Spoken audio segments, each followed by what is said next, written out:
Hello दोस्तों, और आप लोगों के सामने फिर एक नया वीडियो लेकर आ गए हैं। और जो कि फिर एक नया वीडियो चलेगा।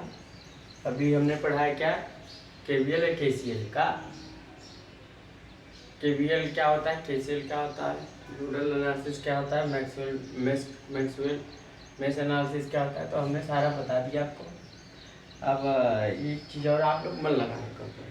फिर एक नई एक वीडियो आएगी और प्लान की जाएगी, आने वाली है, आ सकती है, कभी भी आ सकती है। तो आप लोग ध्यान दीजिएगा वीडियो को।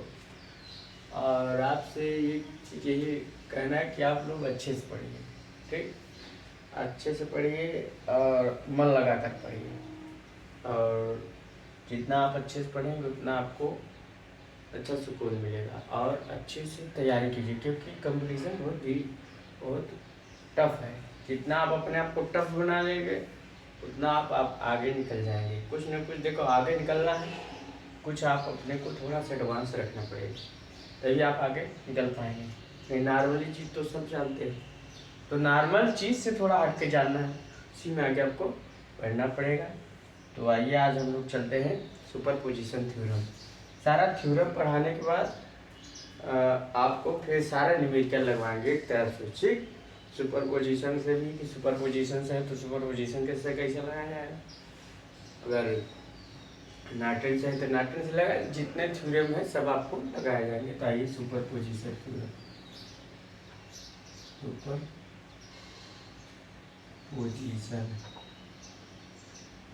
थ्योरम।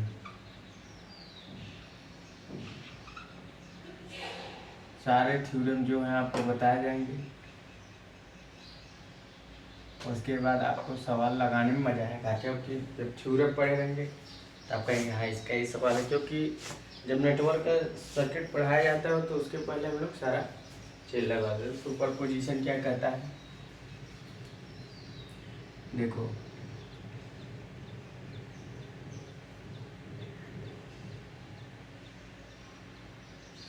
ये आपको मान लो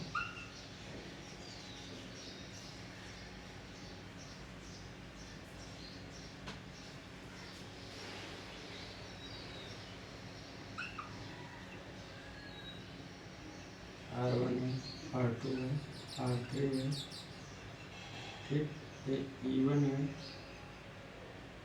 ये E2 है, इसमें करंट I1 है,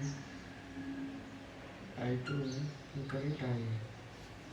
फिर इसमें शार्ट कर दे E2 को तो इतना, एक रेजिस्टेंस, दो रेजिस्टेंस, तीन रेजिस्टेंस शार्ट कर दिए। तब इसमें हो गया I1 dash, I2 dash, I dash. अब इसको हम E1, अब इसको इधर शार्ट कर देते हैं।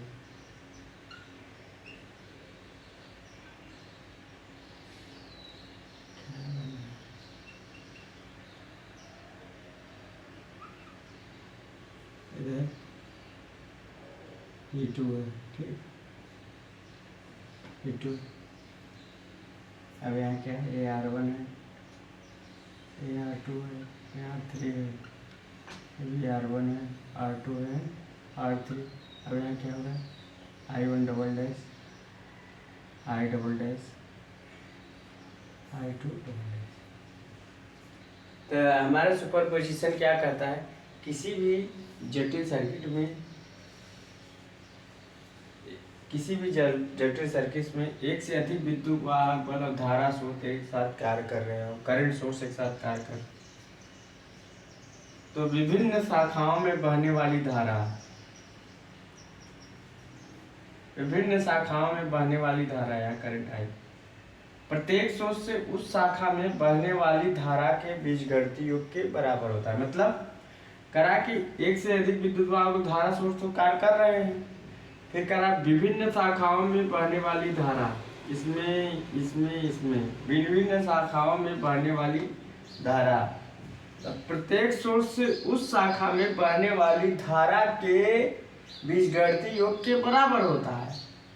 मतलब अब इस सोर्स से, प्रत्येक सोर्स से उसी शाखा में बहने वाली जो पहले जैसे यहाँ बह रही थी, अब इस सोर्स से मतलब इस बहने वाली प्रत्येक सोर्स से उसी शाखा में बहने वाली धाराओं के बीजगणितीय योग के बराबर होता है। मतलब इस सोर्स से जो करंट यहाँ और यहाँ फ्लो हो रही थी उसका बीजगणितीय योग शून्य होगा, ठीक, बराबर होगा, बीजगणितीय योग बराबर होता है। देखो पहले लिख देते हैं कैसे, यहाँ हम लिख सकते हैं इसको I1 equal to I1 dash minus I1 double dash, I2 equal to I2 dash minus I2 double dash, फिर I equal to I dash plus I double dash.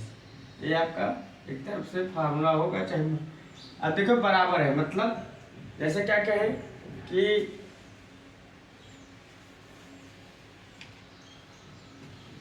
यहाँ हम क्या कर रहे हैं कि जो जैसे इस शाखा में जो बहने वाली धारा है प्रत्येक सोर्स इसी शाखा में बहने वाली धाराओं के बीजगणितीय योग के बराबर होता है। ये आपको पॉजिटिव, देखो यहाँ पॉजिटिव है, यहाँ देखो ये दोनों जो शाखा में बहने वाली, जो विभिन्न शाखाओं में बहने वाली धारा है प्रत्येक सोर्स उसी शाखा में बहने वाली धाराओं के बीजगणितीय योग के बराबर होता है। देखो बराबर है, पहले तो विभिन्न शाखाओं में आई डबल जो प्रत्येक सोर्स से उसी शाखा में बहने वाली धारा के बीजगणितीय योग के बराबर होता है। समझ गए? लिखेंगे किसी जटिल परिपथ में किसी जटिल परिपथ में एक से अधिक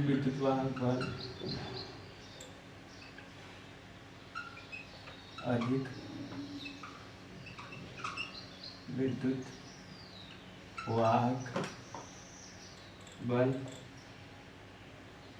एवं धारा एवं करंट सोर्स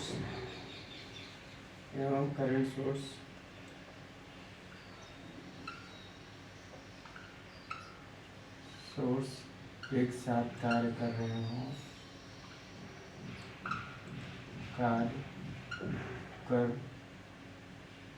हो तो विभिन्न शाखाओं में बहने वाली धारा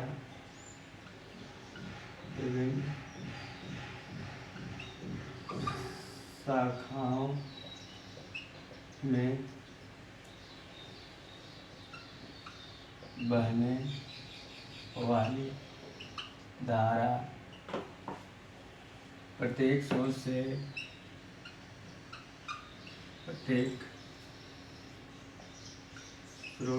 से उसी शाखा में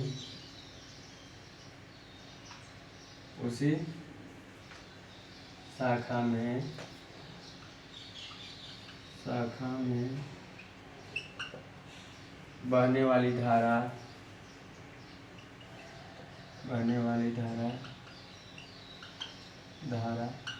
का बीजगणितीय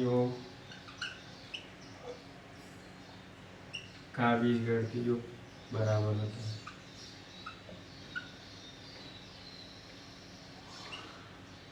योग बराबर होता है। उतार लीजिए, इसको उतार लीजिए और इसको आप लोग बैठा लीजिए।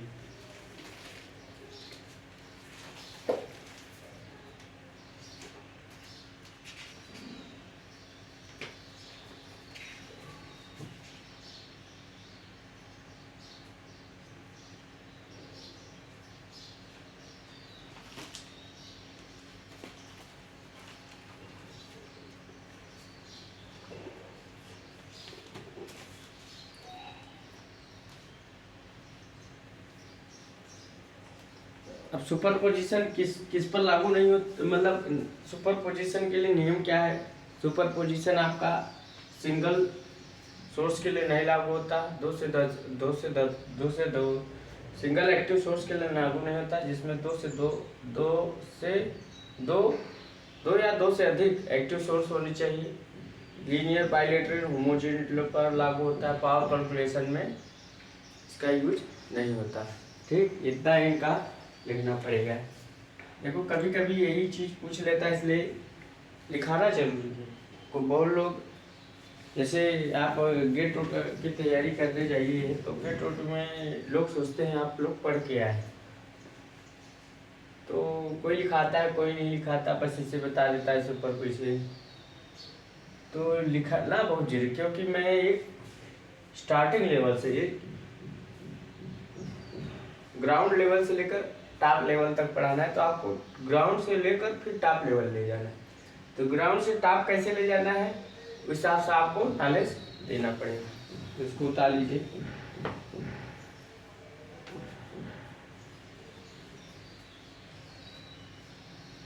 तो किस किस पर लागू नहीं होता,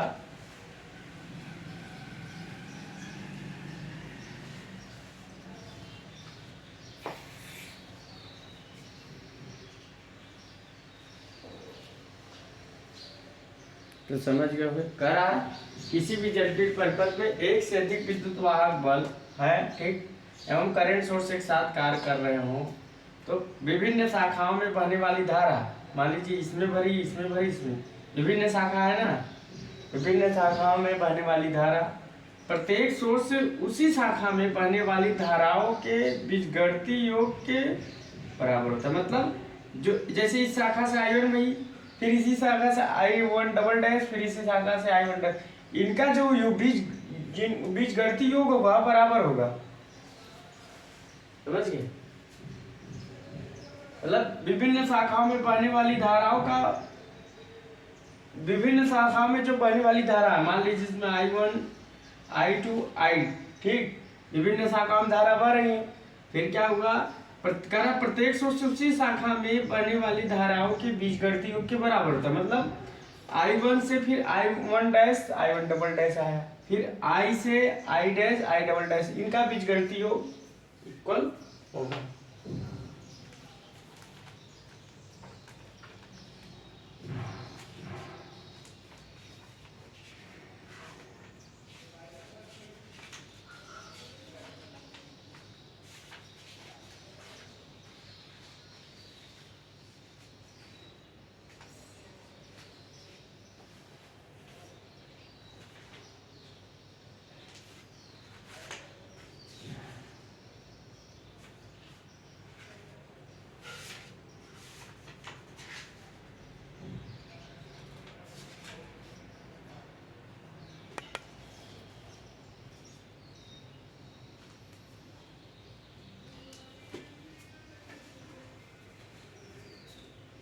चालू होंगे। अब आगे चलते हैं, नोट डाउन कर लिए होंगे।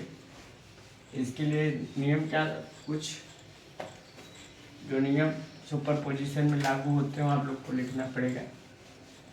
तो क्या क्या लागू होते हैं चीज़ हम लोग जानते हैं।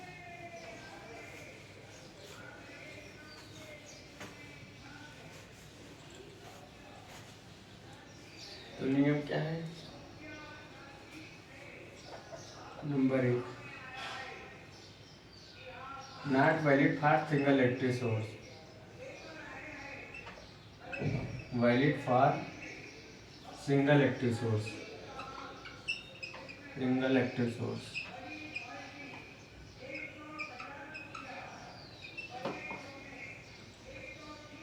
वैलिड फॉर 2 या 2 active source, valid for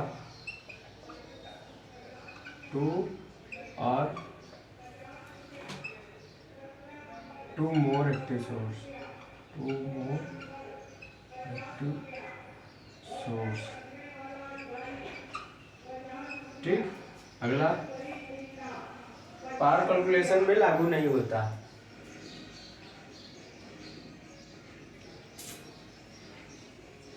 not valid for power calculation,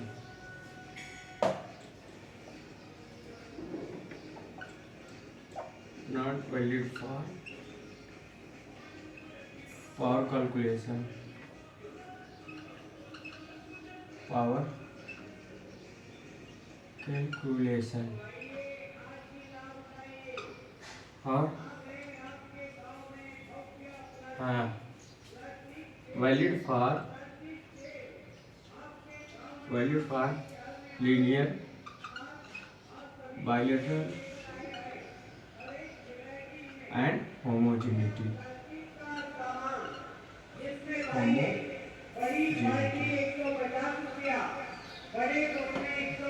तो हमारे किस पर सुपर पोजिशन होता है? सिंगल एक्टिव सोर्स के लागू है। जब दो एक्टिव सोर्स होगा तभी वहाँ सुपर पोजिशन लागू हम कर सकते हैं। और वैलिड फॉर पावर कैलकुलेशन में भी वैलिड नहीं है, पावर कैलकुलेशन के लिए इसे हम नहीं कर सकते। तीसरी बात, valid for linear bilateral and homogeneity. ये चीज आप नोट कर लीजिए, कभी कभी ये पूछ लेता है। ठीक,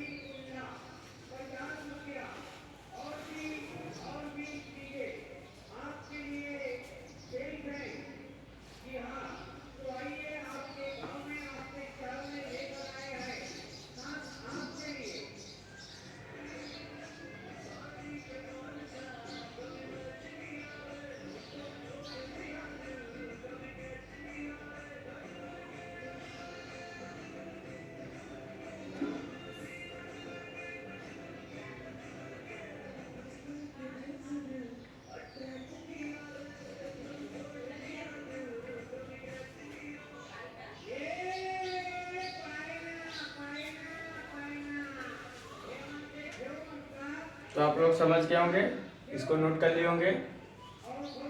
अब आगे चलते हैं। आगे क्या चलते हैं और देखते हैं।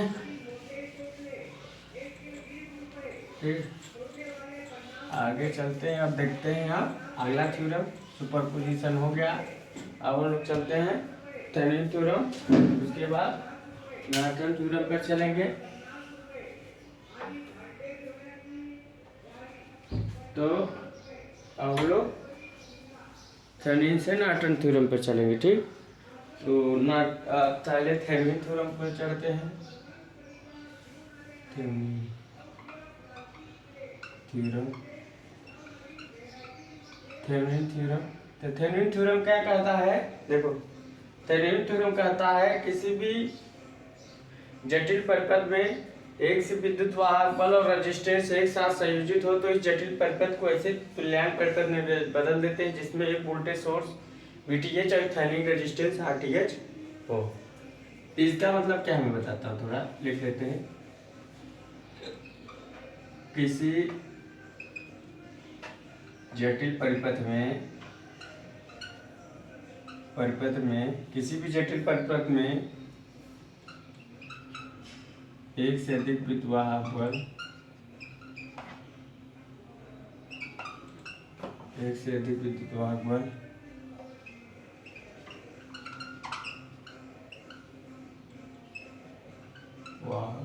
बल एवं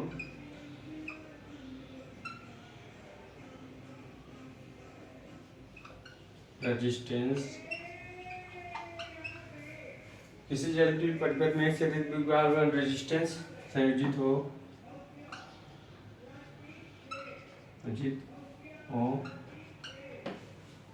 इस जटिल परिपथ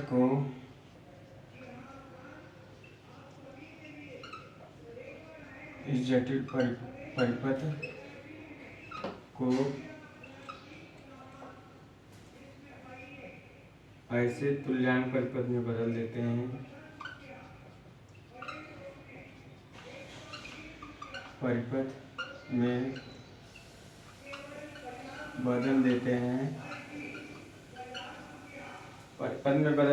जिसमें एक वोल्टेज सोर्स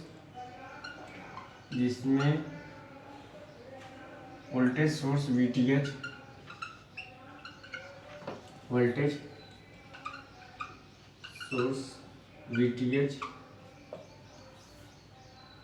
और थेवेनिन रेजिस्टेंस RTH हो। थेवेनिन रेजिस्टेंस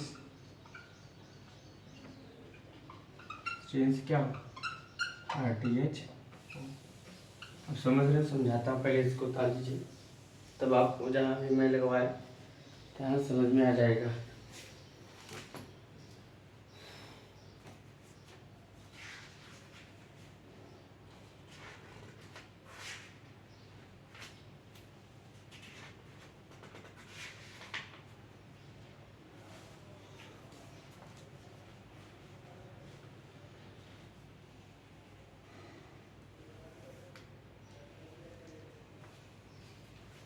अब VTH को क्या बोलते हैं? Thevenin voltage. वोल्टेज तो थेवेनिन वोल्टेज बोलते हैं, RTH को थेवेनिन रेजिस्टेंस। ठीक, अब देखो मैं बताता हूँ कैसे होगा। थोड़ा अपना हम लोग सोचते हैं, रिव्यू लेते हैं।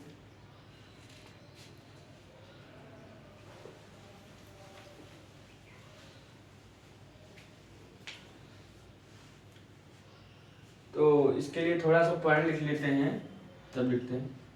यह इसमें दो सिरा नेटवर्क को, दो सिरा टर्मिनल सोर्स को या दो सिरा नेटवर्क को हम लोग वोल्टेज सोर्स में चेंज कर देते हैं। को इसमें दो सिरा नेटवर्क सोर्स को नेटवर्क सोर्स को देखो को वोल्टेज सोर्स में चेंज कर देते हैं। वोल्टेज सोर्स में चेंज कर देते हैं, चेंज कर देते, ये बताएं।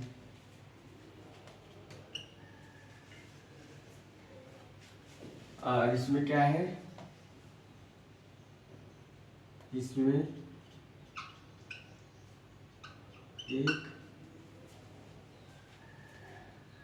एक वोल्टेज सोर्स, इसमें एक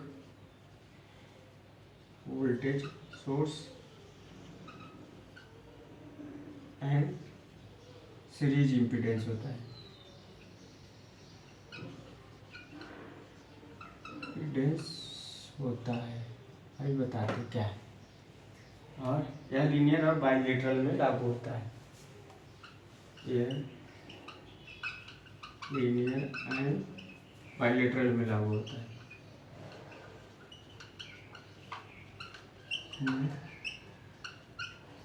लागू होता है, ठीक, इसको ताल लीजिए।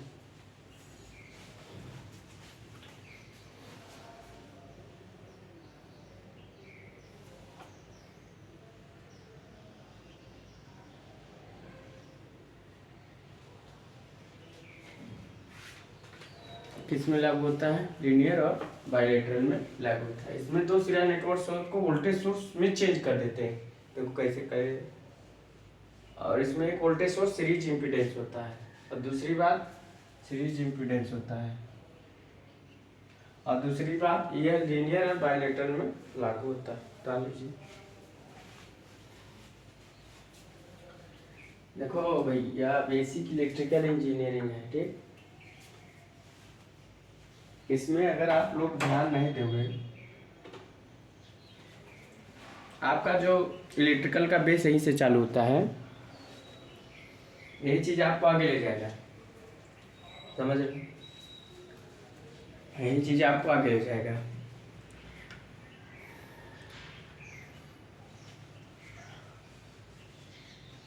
इसके बाद सब इस पर सवाल लगेंगे, जितने थ्योरम है लैम्डा सब, जितने थ्योरम लगभग वो सारा आपको बताया जाएगा।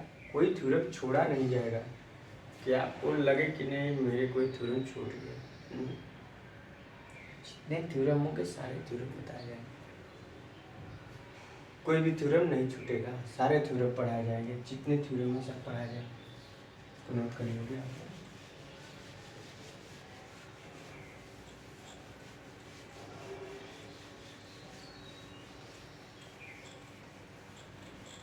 जब तक आपको थ्योरम का नॉलेज नहीं हो जाएगा, तब तक आप लोग आगे कैसे बढ़ोगे और आगे कैसे चलोगे, बताओ? पॉसिबल है? पॉसिबल है तो बताओ, चला जाए।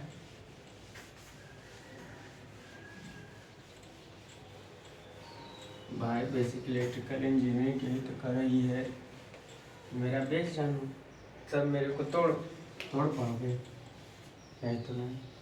आगे चलते हैं। अब इसी में थेवेनिन में क्या करते हैं, इसी में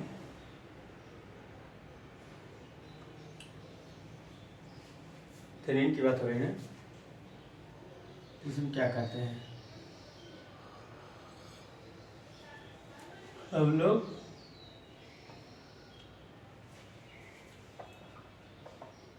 देखो कैसे होगा। कहने इसमें 2 सीरियल नेटवर्क को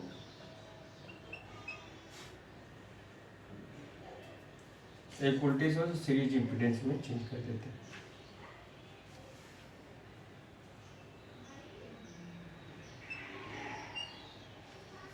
ये आपका लोड है, R1 है, R2। अब इसमें क्या करेंगे, लोड को हटा देंगे, लोड को रिमूव कर देंगे, RL रिमूव कर देंगे तो VTH आ जाएगा। क्या आ जाएगा,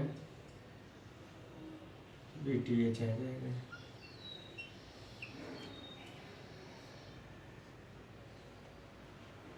VOC को हम लोग बोलते हैं VTH, ओपन सर्किट वोल्टेज। ठीक, ये R1 R2 अभी ठीक। अब VTH ज्ञात कैसे करेंगे, I इंटू R2 पैरेलल, तब I का वैल्यू यहाँ आ जाएगा VTH अपन ये अपन R1 plus R2 into R2 आ गया। ठीक, VTH निकल गया। RTH को जब हम भी ज्ञात करेंगे तो इसमें RTH ज्ञात करने में हम लोग क्या करते हैं, करंट वोल्टेज सोर्स को शॉर्ट सर्किट कर देंगे, करंट सोर्स को ओपन कर देंगे। ठीक, तब यहाँ अब RTH ज्ञात करने के लिए यहाँ वोल्टेज सोर्स को शॉर्ट सर्किट कर देंगे, करंट सोर्स तो है नहीं, R1 R2 इधर तो ओपन है, तो ये पैरेलल में हो जाएगा। तो RTH बराबर क्या हो गया, R1 इंटू R2 अपान R1 प्लस R2 हो गया। अब हम क्या करेंगे, VTH हो गया, RTH निकल गया, तो हमारा एक सर्किट बना क्या, VTH, समझ रहे हो, VTH बना। इसके बाद एक सीरीज इम्पीडेंस मान लो, लोड लगा दिए। अब आपका ये यहाँ से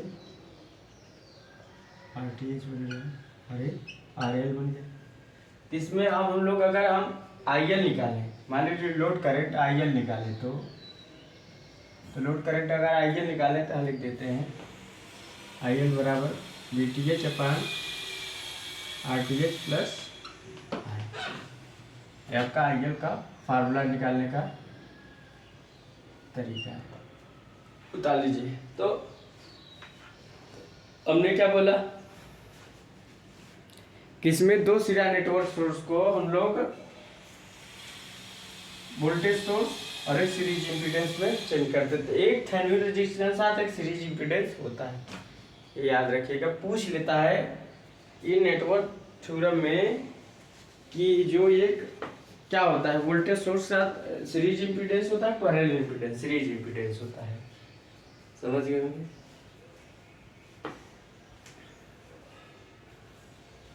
तो आपका ये थेवेनिन थ्योरम था, नॉर्टन में बता देते।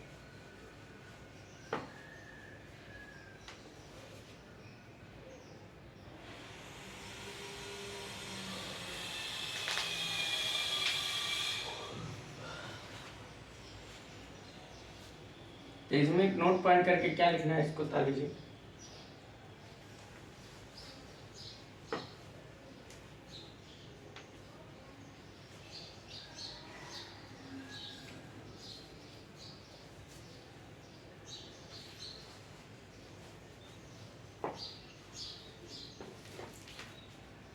डाल लीजिए आप लोग।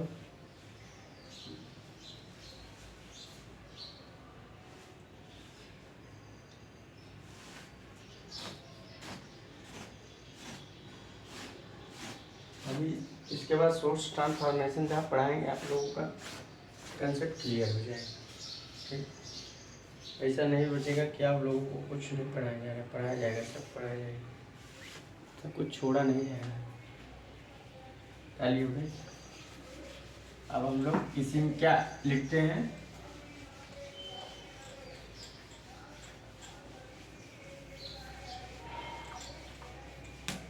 नोट पॉइंट करके लिख लीजिए, चाहे स्टार पॉइंट बना के लिख डालिए। तो हम लोग क्या लिखेंगे, अब लिखेंगे क्या, ईश्वर लिखेगा तो लिखेंगे RTH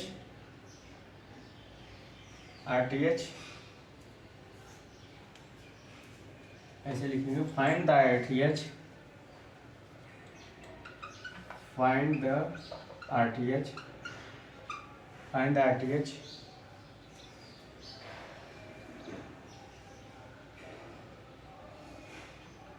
देन नंबर ए करके डालो, current source open circuit, current source open circuit B, और वोल्टेज सोर्स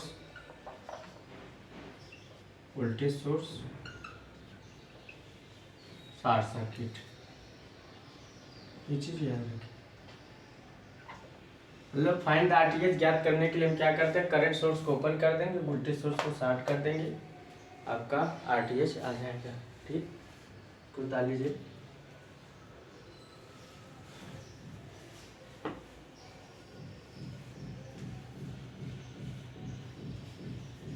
अब हम लोग आगे चलते हैं।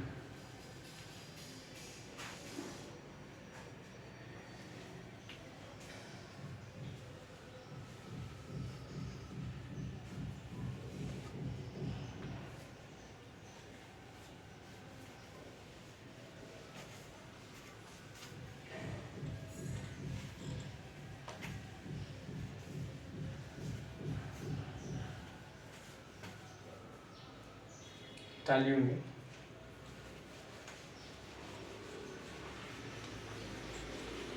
दो थ्योरम खत्म हो गए, तीसरा थ्योरम चल रहा है। थ्योरम पहले आप लोग बता लीजिए, उसके बाद सवाल में लगाने में मजा आएगा। तब कैसे सवाल है नेटवर्क के बाद आपका आएगा क्या,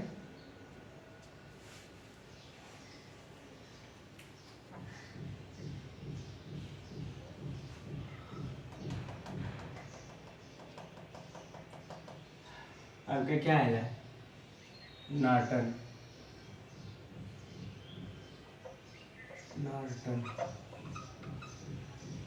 थ्योरम। अब नॉर्टन थ्योरम क्या कहता है, इसमें दो सिरा नेटवर्क को हम करंट सोर्स में चेंज कर देते हैं। इसमें दो सिरा नेटवर्क को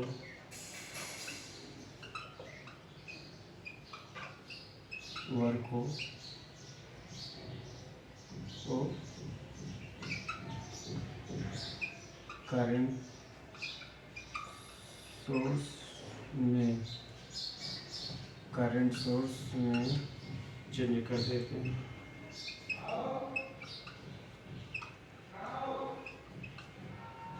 और इसमें ये करंट सोर्स और पैरेलल इम्पीडेंस होता है। इसमें एक current source and parallel impedance होता है। पैरेलल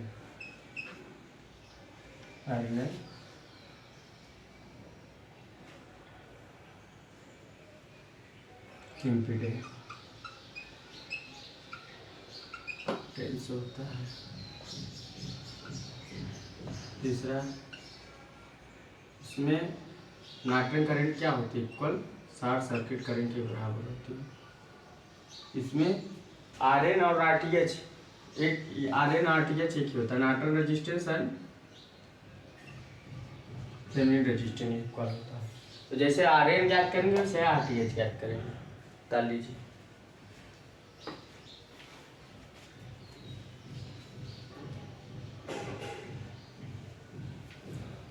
नॉर्टन हो गया आपका, थेवेनिन हो जाएगा, नॉर्टन हो जाएगा।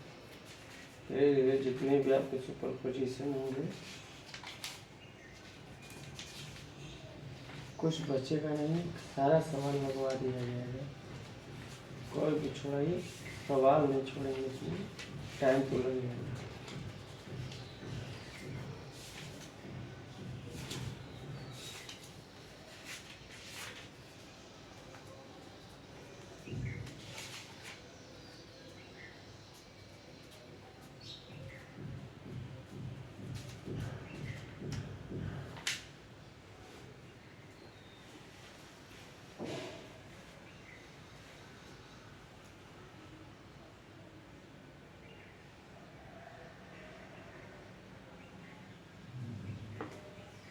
इसमें क्या होगा देखो,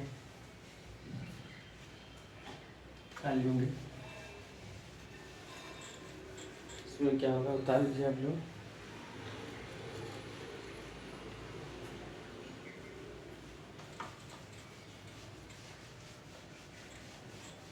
इसमें क्या होगा,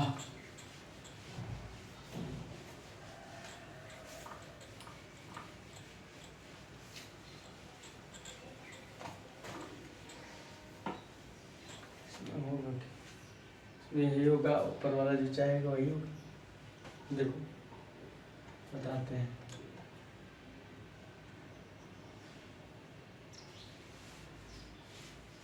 इसमें हम लोग क्या करेंगे, ठीक है, ये है ठीक, सिंपल सा रेजिस्टेंस है, ठीक, और एक लोड है, R1 मान लिया, R2 मान लिया, और लोड आ रही है। अब इसमें क्या करेंगे, हमारी जो नाइट्रल करंट होती है, शॉर्ट सर्किट करंट होती है, तो शॉर्ट सर्किट पास होकर जाएगी। तो क्या करेंगे, RL को रिमूव कर देंगे। जब RL को रिमूव करके उसके बाद क्या करेंगे, RL को रिमूव करने के बाद इसको शॉर्ट सर्किट कर दिए, पॉइंट ए बी मान लेते हैं, and A B point short circuit है, शॉर्ट कर देते हैं, ठीक। तो हमारा ये इसमें जाता है, तो हम शॉर्ट कर दिए, तभी तो हमारा नाइट्रल करंट इधर से गुजरेगा। अब शॉर्ट कर दिए तो शॉर्ट कर दिए, ठीक, ये शॉर्ट हो गया, वो R2 शॉर्ट, ये ठीक, R1 है, R2 पॉजिटिव नेगेटिव एंड इतना शॉर्ट कर दिए। उसके बाद क्या किए, तो यहाँ से हम लोग क्या करेंगे, आई निकालेंगे। तो आई निकालने के बाद ये जो रेजिस्टेंस है R1 पैरेलल में चला जाएगा, और R2 तो पैरेलल पहले से है, R1 R2। उसके बाद ये तो शॉर्ट रहेगा, और यहाँ से करंट सोर्स हो जाएगा। करंट सोर्स से बोले तो मतलब यहाँ आई है ना, आई फ्लो हो रहा है, तो आई क्या है, ये पार R1 हो गया, ठीक। तो अब हमारा शॉर्ट सर्किट करंट यहाँ से जाएगा, ठीक। तो Norton current short circuit current, तो अपना करंट ये इधर से जाएगा, ये करंट, तो क्या जाएगा, ये शॉर्ट सर्किट। तो हमने करंट सोर्स में चेंज कर दिया, ठीक, करंट सोर्स में चेंज कर दिया। तो यहाँ ये RI, इसको हम लिखूंगा R1 इंटू R2 अपन R1 प्लस R2, ठीक। उसके बाद यहाँ हमारा सर्किट इसमें चेंज हो जाएगा, एक करंट सोर्स,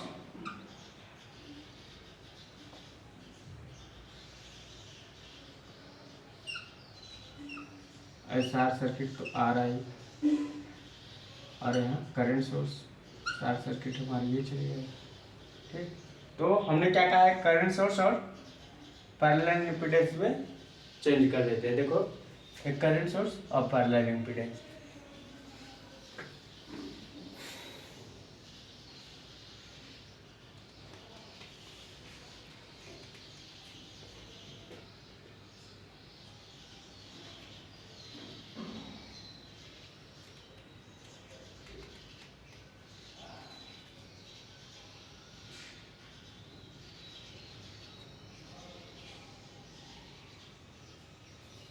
ये आपका अभी जो करंट यहाँ से ऐसे जाएगी, ये आपको दिखाया जाएगा इसे। ये आपका इंटरनल रेजिस्टेंस इसका आ रहा है, कि मतलब इसका इंटरनल रेजिस्टेंस होता है शॉर्ट सर्किट करंट हम लोग मानते हैं। ठीक, तो ये करंट इधर जाएगी पूरा इसमें हो जाएगी। ठीक, समझ गए? तो शॉर्ट सर्किट करंट यही अपने शॉर्ट सर्किट 500 कर जाएगी। तो वही करंट है ये जो आ रहा है, इसका इंटरनल रेजिस्टेंस रहता है। समझ गए? समझ गए होंगे आप लोग, समझता है तो ये तो ये हो गया नाटक पूरा। अब आगे चलते हैं, आपको ले चलते हैं कहाँ, कल अगले स्टेप पे। आप लोग को वीडियो पसंद आई हो तो लाइक और सब्सक्राइब करें, दोस्तों शेयर कीजिए। So thanks.